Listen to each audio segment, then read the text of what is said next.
Bonjour, vous êtes avec Jean-Marie Havane et aujourd'hui nous allons essayer de comprendre pourquoi le temps existe. Le temps existe. J'ai avancé dans la conjecture de Havane que le temps peut être quantifié. J'ai baptisé la particule de temps le YEL.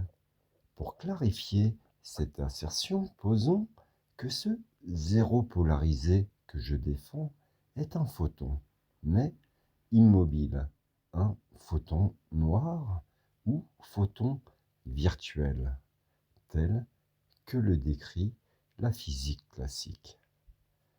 Un photon n'ayant pas besoin de se déplacer, qui surgit à chaque interaction dans le cosmos, s'associant à un PIL, un anneau qui le reçoit, le loge, le stabilise, une particule d'espace. À eux deux, ils reçoivent l'événement passé, l'interaction qui les déclenche.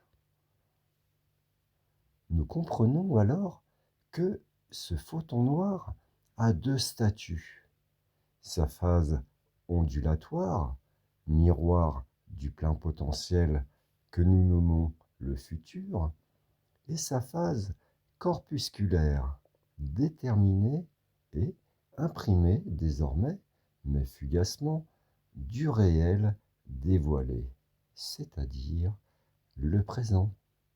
Son remplacement constant, de l'éphémère présent à la narration de l'expérience vécue, relatée par cette suite d'émergence dans notre réalité, crée la flèche de la causalité, c'est-à-dire le passé. À l'instar du photon, le temps n'est pas un acteur, c'est un révélateur.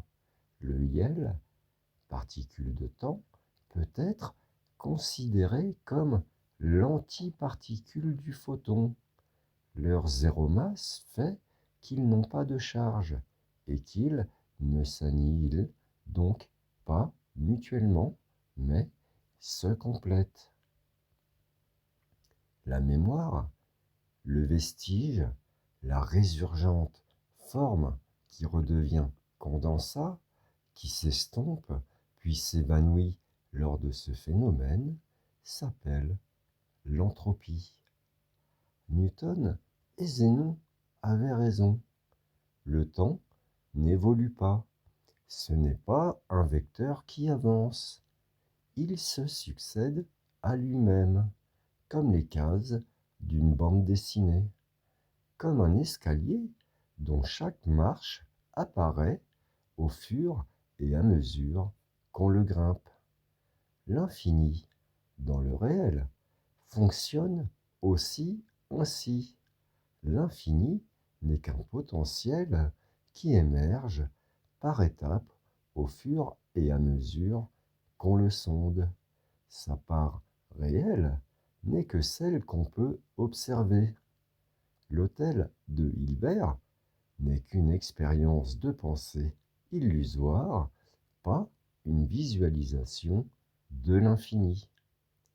Le temps s'arrêtera quand il n'y aura plus d'interaction, quand il ne se passera plus rien. Nous ne décomptons pas le temps, nous décomptons ses phases en observant ce qu'il révèle. Le PIL, particule d'espace, est le cadre de la case à dessiner. Le YEL, particule de temps, est son fond, transparent. Eux deux forment la trame de l'espace-temps, l'écran de notre réalité. C'était Jean-Marie Havane pour cette narration sur le temps.